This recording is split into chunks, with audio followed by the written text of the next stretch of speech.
Hi welcome to Mahanagar. నేను మీ మనోజ్. అలేఖ్య చిట్టిపి గురించి మీకు ప్రత్యేకంగా చెప్పాల్సిన అవసరం లేదు. ఎందుకంటే 4 రోజుల నుంచి సోషల్ మీడియాలో ఇటు యూట్యూబ్లో రచ్చ జరుగుతుంది. సో ఫైనల్గా కట్ చేస్తే వాళ్ళు వచ్చి ఒక క్లారిటీ ఇచ్చారు. జరిగింది ఇది, ఎందుకు తిట్టాల్సి వచ్చిందని చెప్పి వాళ్ళు క్లారిటీ ఇచ్చిన పరిస్థితి. సో ఇలాంటి నేపథ్యంలో అసలు తప్పు ఎవరిది? మెసేజ్ పెట్టిన అర్థందా, ఇంత రూడ్గా బిహేవ్ చేసిన వీళ్ళదా? సో మాట్లాడదాం. మనతో పాటు ప్రముఖ అనలిస్ట్ కృష్ణకుమారి గారు మనతో ఉన్నారు. ఆవిడతో మాట్లాడదాం. నమస్కారం మేడం. నమస్తే. బాగున్నారు మేడం? ఫస్ట్ టైం మనకి మహానగర్కి ఆవిడ టైం ఇచ్చారు. సో ఇప్పుడు ట్రెండింగ్ టాపిక్ ఏంటంటే మీకు తెలియదు కాదు, ఆలికియా చిట్టిపికల్స్. సో వాళ్ళని కావాలని ఉద్దేశించి మాట్లాడుతున్నారు. మీమర్స్ వీళ్ళు ఇన్వాల్వ్ అవ్వడం వల్ల ఇంత పెద్ద రచ్చ అయింది, మేము బజార్ని పడ్డాం, మా బిజినెస్లన్నీ బ్లాక్ చేసుకున్నాం అని చెప్పి వాళ్ళు ఆవేదన వ్యక్తం చేస్తున్న పరిస్థితి మేడం. దీన్ని ఎలా చూడొచ్చు అంటారు? చేతులుగా లేక ఆకులు పట్టుకోవడం అంటారు దీన్నే. ఇప్పుడు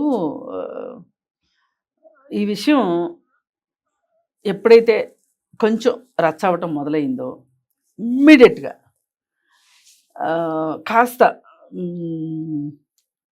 వినయంతో, వినమ్రతతో వీళ్ళు అందరికి అప్పీల్ చేసుకుని ఉంటే ఇక్కడ దాకా వచ్చేది కాదు. వీళ్ళు చాలా తెలివి తక్కువతనంగా గోటితో పోయేదాన్ని గొడ్డల దాకా తెచ్చుకున్నారు. అసలు ఒక కస్టమర్కి ఎప్పుడు కూడా ఒక రైట్ ఉంటుంది. అందుకనే కన్జ్యూమర్ ఫోరమ్స్ ఉన్నాయి. కస్టమర్కి రైట్ ఉంటుంది, కన్జ్యూమర్కి ఆ మాత్రం రైట్ కూడా లేకపోతే నీకు ముందు డబ్బులు ఇచ్చి వాడు ప్రోడక్ట్ తీసుకుని వెళ్తాడు. ఆ ప్రోడక్ట్ వాడు ఇష్టపడాలి, మళ్ళీ మళ్ళీ రావాలి. ఇప్పుడు మనం వీడియో చేస్తున్నామండి, ఇది ఎందుకు నచ్చాలి వాళ్ళకి?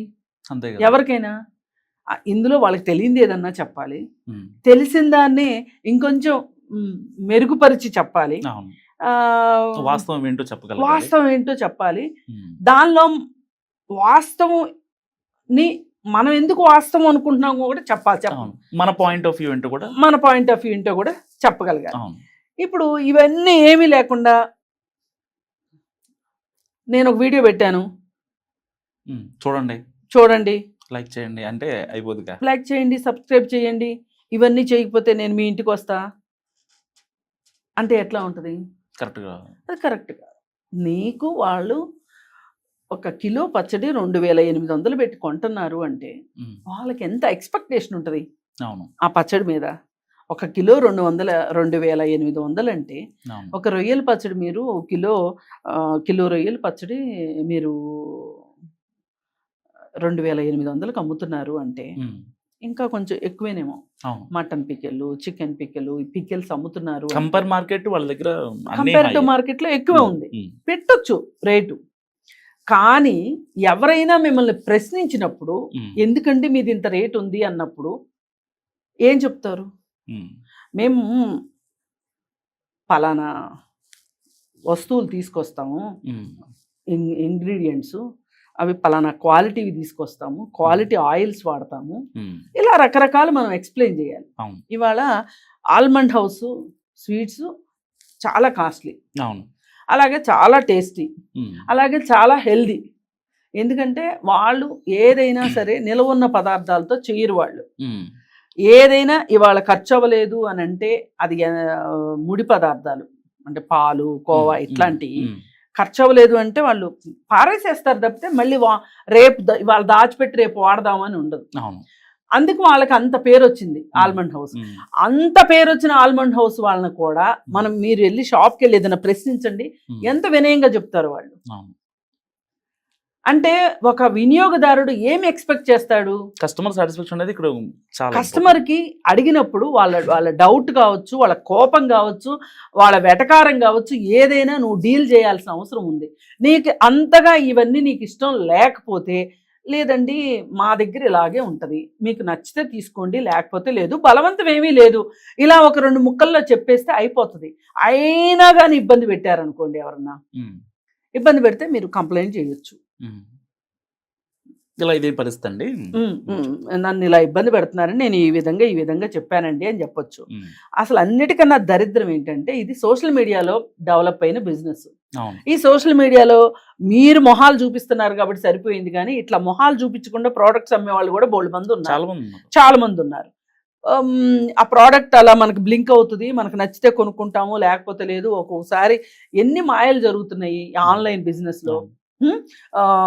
ఒక వస్తువు మనం కావాలనుకుంటే ఒకటి అడ్వర్టైజ్ చేసి ఇంకొక వస్తువు పంపిస్తున్నారు బట్టల షాపుల వాళ్ళు. ఎన్నో మోసాలు చూస్తున్నాం మనం. అలాగే మిమ్మల్ని కూడా మోసమేమో అనుకునే అవకాశం ఉంటది. పైగా మీరు రేట్ ఎక్కువ పెట్టారు. ఫస్ట్ టైం ఎవరైనా కొనేటప్పుడు రేట్ ఆలోచించరు. ఇదేదో కొత్త ప్రోడక్ట్ వచ్చింది తీసుకుందాం అనుకుంటారు. ఒకసారి తీసుకున్న తర్వాత తీసుకున్నప్పుడు ఆ ఫస్ట్ టైం వాళ్ళకి మనం పెట్టిన డబ్బులకి మనకు వచ్చిన ప్రోడక్ట్ మనకి సంతృప్తిగా ఉంది అనే ఫీలింగ్ వస్తేనే మళ్ళీ రెండోసారి మీ దగ్గరకు వస్తారు. లేకపోతే చచ్చినా రారు కదా. ఇప్పుడు వాళ్ళేమి మీకు కట్టుమానిసులు కాదు కదా, కస్టమర్లు అనేవాళ్ళు కాదు కదా. మీరు జీవితాంతం పచ్చళ్ళు బిజినెస్ చేసిన రోజులు మీ పచ్చళ్ళే వాడతామని వాళ్ళు ఏం చెప్పలేదు కదా. వాళ్ళకి 100 డౌట్స్ వస్తాయి. పైగా మీరు హై రేట్లో ఉన్నారు. మరి ఈ పరిస్థితుల్లో మీకు ఎవరైనా ఒక డౌట్ అడిగారు, లేదు విమర్శించారు, లేదు గదమాయించారు, ఏం చేసినా మీరున్న ప్లేసు మీరు కస్టమర్కి వినయంగా సమాధానం చెప్పాల్సిన పరిస్థితిలో మీరున్నారు. మీరు అలా చెప్పదలుచుకోకపోతే, కస్టమర్ని పోగొట్టుకోదలుచుకుంటే పోగొట్టుకోండి. అసలు కస్టమర్ బేస్ సంపాదించుకోవటము అనేది చాలా చాలా కష్టం. ఈ సోషల్ మీడియా లేకపోతే మీకు ఇంత కస్టమర్ బేస్ వచ్చేది కాదు. మరి ఇదే సోషల్ మీడియాని మీరు భ్రష్టు పట్టించే విధంగా ఇలాంటి బూతులు మాట్లాడడం అనేది, ఇప్పుడు వాళ్ళే మిమ్మల్ని బూతులు మాట్లాడలే, ఫస్ట్ మీరే బూతులు మాట్లాడారు. కాకపోతే వాళ్ళు 1-2 సార్లు ఏమన్నా పెట్టారేమో కామెంట్స్. ఏమండి మీరు ఇలా కామెంట్ పెట్టడంలో ఏమన్నా అర్థం ఉందా అని మీరు మాట్లాడుకోవాల్సింది పోయి సున్నితంగా డీల్ చేయాల్సిన విషయాన్ని అసలు కస్టమర్ అంటే గౌరవం లేకోకుండా, అసలు కస్టమర్ అనేవాళ్ళు లేకపోతే ఎవరు కొంటారు చెప్పండి. మళ్ళీ ఇంకొక ఆడియో లేకింది మేడం, మీకు తెలిసే ఉంటుంది. ఒక ఆవిడని, ఒక ఆంటీని ఏమంటదంటే, నువ్వు 4 ఏళ్ళకి వెళ్ళి పాచి పని చేసుకోవాలి. ఇంకొక వీడియోలోనేమో అది ఇంకా దారుణంగా ఉంది. నువ్వు కొంచెం డబ్బులు సంపాదించడం నేర్చుకో, స్కిల్స్ పెంచుకో, నువ్వు డబ్బులు సంపాదించకపోతే నీ గర్ల్ ఫ్రెండ్. పచ్చలు అమ్ముతున్నారా లేకపోతే కెరీర్ ప్లానింగ్ కి కోర్సులు చేస్తున్నారా నాకు అంత ఏమైనా చెప్పొచ్చండి. కానీ నీ కస్టమర్కి నువ్వు ఈ విధంగా మాట్లాడడం కరెక్ట్ కాదు. నీ విషయం ఏంటి అంటే, నా ప్రోడక్ట్ ఎంత మంచిది, నేను గోంగూర వాడానా లేకపోతే జిల్లేడికాయలు వాడానా, ఏం వాడానా నేను చెప్పగలగాలి. నేను ఇది వాడాను కాబట్టి చేయాలి, ఇంతకు అమ్ముతున్నా. నేను అవన్నీ ఇన్ని డబ్బులు పెట్టి కొనుక్కొచ్చాను. ఇప్పుడు కలగూర గంప ఆవిడ ఉందండి, ఆవిడ ఇంత రూట్గా మాట్లాడుతుందని నేనైతే అనుకోను. ఆవిడ దగ్గర కూడా కొంచెం కాస్ట్లీయే, కానీ ఆమె క్వాలిటీ ఉందని చెప్తుంది. ఆ క్వాలిటీ కూడా కనిపిస్తుంది వాళ్ళ వస్తువుల్లో. ఆమెకు కూడా మార్కెట్ డెవలప్ అయింది సోషల్ మీడియాతోనే.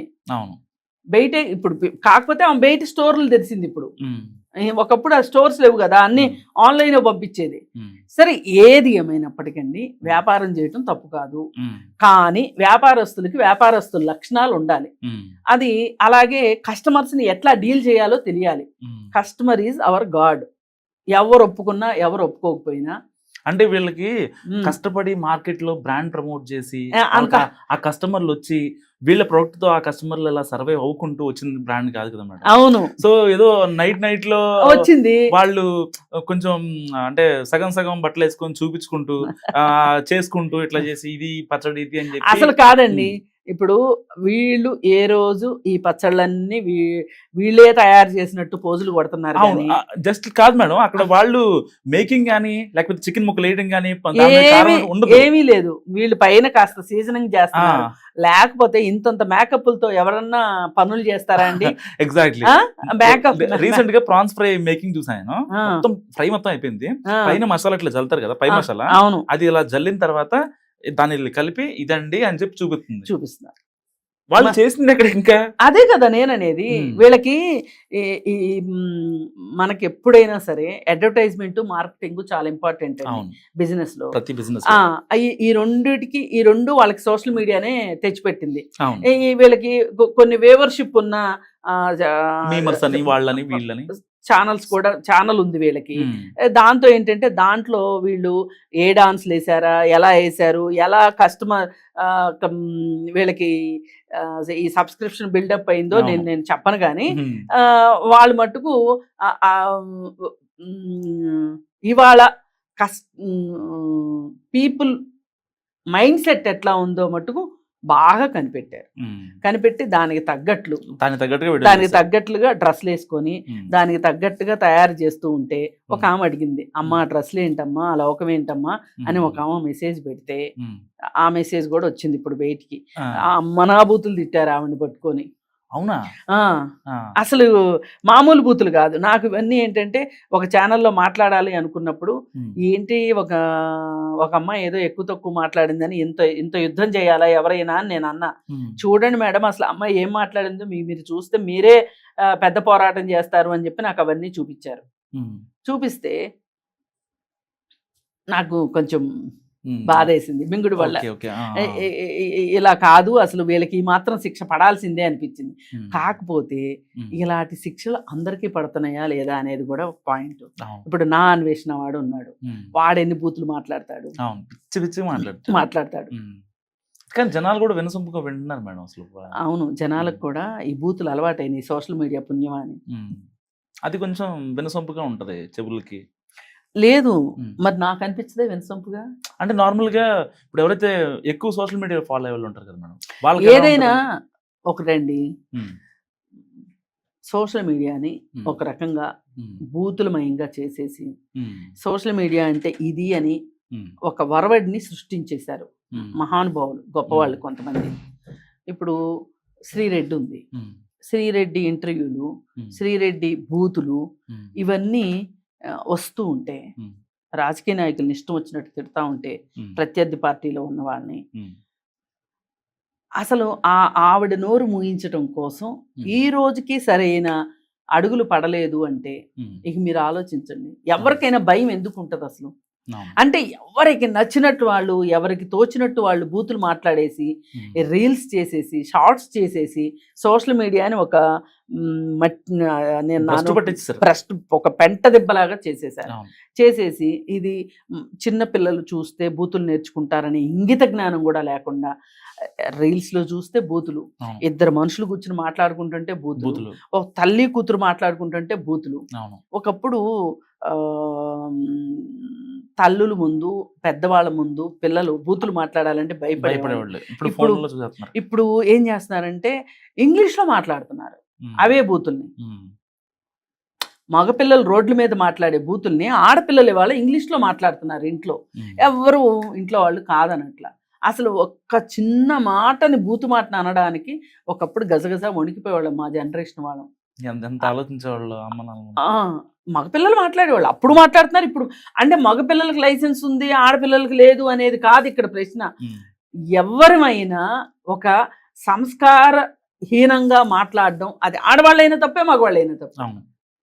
అసలు పైగా మన బూతులన్నీ ఎలా ఉన్నాయంటే ఒక మహిళను ఉద్దేశించే ఉంటాయి మన బూతులు మొత్తం. అది ఇప్పుడు వీళ్ళు కూడా క్వశ్చన్ చేసిన అబ్బాయిని అదే కదా అన్నారు, వాళ్ళ అమ్మని తిట్టారు కాసేపు, కాబోయే భార్యని తిట్టారు, భార్య ఎవరితోనూ లేచిపోద్ది అన్నారు, గర్ల్ ఫ్రెండ్ ఎవరితోనూ లేచిపోద్ది అన్నారు. ఇవన్నీ అనే హక్కు మీకు ఎవరు ఇచ్చారు చెప్పండి? అంత పర్సనల్ గా వెళ్ళాల్సిన అవసరం లేదు, అంత డీప్ గా వెళ్ళాల్సిన అవసరం లేదు, అంత కచరా మాటలు మాట్లాడాల్సిన అవసరం లేదు. ఒకవేళ ఈ అబ్బాయి ఏమైనా మాట్లాడినా వీళ్ళు సున్నితంగా దాన్ని తిరస్కరిస్తే సరిపోయేది. అసలు ఒకటండి, మనము సహించగలిగినంత సహిస్తాం, లేని రోజున తిరిగి తిట్టడం కరెక్ట్ కాదు. ఎవరికి రావు 56 అక్షరాలు తిట్టాలంటే? అందరికీ వచ్చు కదా. కానీ ఒక సంస్కారం అనేది అంటు రావాలి. ఆ సంస్కారం అనేది వీళ్ళకి లేదు అనేది నాకు అర్థమైపోయింది. మీరు సింపుల్గా ఇంట్లో కూర్చొని కంప్లైంట్ పెట్టచ్చు, సైబర్ క్రైమ్కి కంప్లైంట్ పెట్టి వీళ్ళు ఇట్లా మా మీద ఇట్లా స్టాకింగ్ చేస్తున్నాడు, ఇట్లా మాట్లాడుతున్నారు, వీళ్ళు చాలా మంది ఇట్లా మీమర్స్ కూడా మా మీద ఇది చేస్తున్నారు అని చెప్పి ఇవ్వచ్చు. లేదు, జస్ట్ ఇగ్నోర్ ఇట్. మీకు పని ఉంది కదా, సర్లే వాళ్ళు పొందా పోతే పోయారులే అని వదిలితే అయిపోయేది. కాకుండా చాలా మర్యాదగా మాట్లాడిన వాళ్ళతో కూడా మీరు ఇలాగే మీరు ఇలా మాట్లాడితే అసలు తిట్టే వాళ్ళతో మీరు ఇంకెన్ని భీకరమైన బూతులు మాట్లాడి ఉంటారు. అసలు అవన్నీ బయటకు వస్తే మనం అందరం వినగలమా? ఇవి బయటకు వచ్చినాయి, ఇంకా రాని ఎన్ని ఉన్నాయో. అసలు ఇంకోటి మిస్టేక్ ఏంటంటే వీళ్ళు ఆ వాట్సాప్ హ్యాండిల్ వీళ్ళు ముగ్గురు దగ్గర కాకుండా ఇంకెవరికైనా ప్రైవేట్గా ఏదన్నా ఒకళ్ళు పెట్టుకుంటే బాగుండేది. ఇప్పుడు కస్టమర్ రిలేషన్షిప్ లాగా ఇప్పుడు మనకు ఉంటాయి కదా కస్టమర్ అవును. రిలేషన్షిప్ అవును. మేనేజర్స్ అని, ఉమ్, ఈ యూట్యూబ్ ఛానల్ని హ్యాండిల్ చేసే అమ్మాయికి ఒక అమ్మాయికి ఇచ్చున్నట్లయితే ఉమ్, అట్లా అంతా మేమే చేస్తాం, ఒక ఆమె డాన్స్ చేస్తుంది, ఒక ఆమె మాట్లాడుతుంది, ఇంకొక ఆమె బిజినెస్ చేస్తుంది అన్నట్లు ఈ ముగ్గురు కలిసి చేశారు కదా. కూలోళ్ళు వచ్చి వంటలు చేస్తారు, వీళ్ళేమో పైన షోయింగ్ చేస్తారు. షోయింగ్ చేస్తారు. ఉమ్, సరే, ఇప్పుడు వాళ్ళ పెద్ద సిస్టర్ బయటకు వచ్చింది. బయటకు వచ్చి ఆమె ఏం చెప్పింది, ఇక ఆమె ఒక గంట వీడియో రిలీజ్ చేసింది. ఉమ్, రిలీజ్ చేసి మరి మమ్మల్ని అన్న వాళ్ళు ఉన్నారు, ఉమ్, ఇప్పుడు మమ్మల్ని బోల్డ్ మంది తిడుతున్నారు, ఉమ్, మేము తిట్టి చెడ్డోళం అయినప్పుడు మరి వాళ్ళు ఏమవుతారు, అది ఇది ఇవన్నీ కాదు. మీరు ఇప్పుడు అన్కండిషనల్గా ఉమ్, మీరు సొసైటీకి సారీ చెప్పాలి. ఉమ్, చెప్పేశారనుకోండి ఇంత రచ్చ జరిగేది కాదు. అవును. ఇప్పుడు వీళ్ళకి వచ్చిన సక్సెస్ మీద వీళ్ళకి గౌరవం లేదు, అవును. కించిత్ బాధ లేదు. ఇప్పుడు అంటే ఇదే ఒకట్లే మేడం, కష్టపడి తెచ్చుకున్న దానికేను ఇట్లా గాలికి వచ్చింది వచ్చింది వేరు కదా. వేరు కదా. అందుకని వీళ్ళు కష్టపడి వచ్చుంటే వీళ్ళకి తెలిసేది, ఆ బాధ ఏంటో మ్మ్. తెలిసేది, పెయిన్ తెలిసేది. అమ్మో ఇది పోతే ఎట్లా, ఇది పోతే ఎట్లా అనేది అవును. ఉండేది. అందువల్ల ఏంటంటే వీళ్ళకి అసలు ఆ భయము భక్తి రెండూ లేవు. ఉమ్, ఒక సంస్కృతి సంప్రదాయము ఇవి అంటారు కదా, ఉమ్. అవి కూడా లేవు. ఏముంది, ఒక 2 రోజులు కూర్చున్నారు, 3 రోజులు కూర్చున్నారు, కూర్చొని ఒక మంచి ప్లాన్ వేశారు, ఎగ్జిక్యూట్ చేశారు, ఒక యూట్యూబ్లో వీడియో రిలీజ్ చేశారు. సో ఇంక మళ్ళీ ఇంకో 1 వీక్ తర్వాత అయిన తర్వాత మళ్ళీ వెబ్సైట్ ఓపెన్ చేస్తారు, మళ్ళీ కొత్తగా సారీ తప్పేది అయిపోయిందని చెప్పి ఒప్పుకుంటారు. ఇప్పుడు పైగా ఇప్పుడు ఈ మాట్లాడేదంతా వాళ్ళకి ప్రచారం అయినా కూడా ఆశ్చర్యపోవక్కర్లా. అవును, వాస్తవం. అందుకని ఏంటంటే ఇప్పుడు ఈ మొత్తం కథలో నీతి ఏంటి అంటే, ఒక వ్యాపారస్తుడికి ఉండాల్సిన లక్షణాలు ఉండాలి. అవును. కస్టమర్ ఈజ్ అవర్ గాడ్ అనే ఫీలింగ్ ఉండాలి. అవును. ఇది మొట్టమొదటిగా మన భారతదేశ సమాజంలో మొదటిగా చెప్పింది గాంధీజీ గారు చెప్పారు. అవును. అవన్నీ మనకు పట్టవు. ఏ బిజినెస్ చేయాలనుకున్న వాడైనా ఆ కస్టమర్ పాలసీ అనేది ఒకటి ఉంది, గాంధీజీ గారు చెప్పింది. ఆ కస్టమర్ పాలసీని కనుక చదువుకుంటే నువ్వు చెప్పుకోగలగాలి నీ ప్రోడక్ట్ ఎంత మంచిదో, నీ ప్రోడక్ట్ ఎట్లా ఉపయోగమో, నీ ప్రోడక్ట్లో ఉన్న ప్రత్యేక లక్షణాలు ఏంటో, ఇవన్నీ మనము కస్టమర్కి చెప్పి ఒప్పించుకోవాలి. ఒప్పించుకుని సేల్స్ చేయాలి. మనం అనుకుంటాం ఒక్కడే కదా కస్టమర్ పోతే పోయాడు అనుకుంటే, ఆ ఒక్కడు 10 మందితోటి మౌత్ పబ్లిసిటీ చేశాడు అనుకోండి, పాజిటివ్ చేయొచ్చు, నెగిటివ్ ఏదైనా చేయొచ్చు. పాజిటివ్గా చేస్తే కస్టమర్లు వస్తారు, నెగిటివ్గా చేస్తే కస్టమర్లు పోతారు. మీకేమవుతుందో మనం ఎవరైనా చూసుకోవాలి. ఇప్పుడు మళ్ళీ ఇది రీబిల్డప్ అవుతుందా, వీళ్ళకి బుద్ధి వస్తుందా, జ్ఞానం వస్తుందా, అవన్నిటికన్నా కూడా మనం చెప్పదలుచుకునేది ఏంటంటే, సోషల్ మీడియా అనేది చాలా పవర్ఫుల్ మీడియం. ఇది 2 వైపులు కాదు, 10 వైపులా పదునున్న కత్తిది. అంతే కదా. ఎవరు ఎలా వాడుకుంటారు. ఓన్లీ యూత్ అనే కాదు. ఇప్పుడు నేను ఇంటికి వెళ్ళి ఏమని చెప్తా, అమ్మ నువ్వు అక్కడ ఇట్లా చట్నీ వాళ్ళు చేశారు, సంథింగ్ చిట్టి పికిల్స్ అంట, వాళ్ళు ఇట్లా చేశారు, నేను మా అమ్మ చెప్తా, మా అమ్మ మా పెద్ద ఇంకోళ్ళు చెప్పింది, మొత్తం స్ప్రెడ్ అయిపోద్ది కదా. స్ప్రెడ్ అయిపోద్ది, అదే నేను అంటున్నా.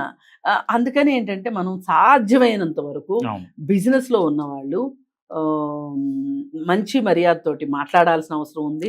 ఏదైనా ఇవాళ ఒక పాయింట్ బయటకు వచ్చింది ఏంటి అంటే, సోషల్ మీడియా మనం అనుకున్నంత మనందరికీ ఉపయోగపడటమే కాదు, మనకి నష్టం చేస్తుంది అనేది ఇప్పుడు అర్థమవుతుంది. ఈ reels, Instagram reels, betting apps కావచ్చు, ఏదన్నా కావచ్చు, మనకిది మనం దీన్ని చాలా జాగ్రత్తగా వాడుకోవాల్సిన ఆయుధం అనేది మనకి అర్థమైంది. కానీ దానికి ఎట్లా దీని నుంచి బయటపడటం అనే దానికి ఎవరు ఇంకా ముందుకు రావట్లేదు. ఇప్పుడు ఎవరైనా ముక్త కంఠంతో చెప్పాల్సింది ఏంటంటే, సోషల్ మీడియా మీద ఎక్కువ ఆధారపడకండి. రియల్ మీడియా బయట ఉంది, మనుషులు బయట ఉన్నారు. సోషల్ మీడియా లోపల బయట చూసుకుంటే, సోషల్ మీడియాలో 24 గంటలు మునిగిపోతే మీకు ప్రపంచ జ్ఞానం తెలీదు, పక్కనేం జరుగుతుందో తెలీదు, వెనకేం జరుగుతుందో తెలీదు, మీకు మీరే తోపులు అనుకుంటారు. పైగా వాళ్ళు ఎదురుగా ఉంటారు కాబట్టి మిమ్మల్ని బూతులు తిడతారు, మీరు వాళ్ళ ఎదురుగా లేరు కాబట్టి మీరు బూతులు తిడతారు. ఈ వార్ కరెక్ట్ కాదు, ఇది ఆరోగ్యకరం కాదు. ఎంతైనా ఎంతో కొంత సోషల్ మీడియాని లిమిట్ చేసుకుంటేనే మంచిది. ఒకవేళ లిమిట్ చేయలేనప్పుడు అది కాస్త శుభ్రంగా ఉండటమైనా కావాల్సిన అవసరం ఉంది అనేది ఈ సందర్భంగా మనకు అర్థమైంది. Thank you so much madam. ఇది కృష్ణకుమార్ గారి అనాలిసిస్. చూస్తూనే ఉండండి మహానగర్.